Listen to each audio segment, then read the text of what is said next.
সরস্বতী পুজোর তো আর মাত্র 2 দিন বাকি। এখানে দেখো মায়ের মূর্তি তৈরি হচ্ছে। এই মূর্তির শাড়িটিও মাটি দিয়েই তৈরি হবে। হ্যালো ফ্রেন্ডস, চলো আমার কিছু কাজ দেখাই। এই যে নীল শাড়িটি দেখতে পাচ্ছ, এখানে ফুলের ডিজাইনটা আমি এঁকে রেখেছি, আর কলকা ডিজাইনগুলো বাকি আছে, এটা আমি পরেই করে নেব।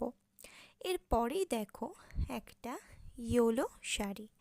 এই শাড়িটির পুরো কাজই আমি রেড দিয়েই করেছি। এখানে শাড়িটি আঁকতে গিয়ে আমি তো ভীষণই এনজয় করেছিলাম, আর কমপ্লিট লুকটা তো তোমরা দেখতেই পাচ্ছ কতটা সুন্দর হয়েছে এই শাড়িটি। এরপরেই আমি চলে আসবো এই আকাশি শাড়িটিতে, যেটার পুরো ওয়ার্কটাই আমি সিলভার ওয়ার্ক করেছি আর পাড়টা নীল করেছি।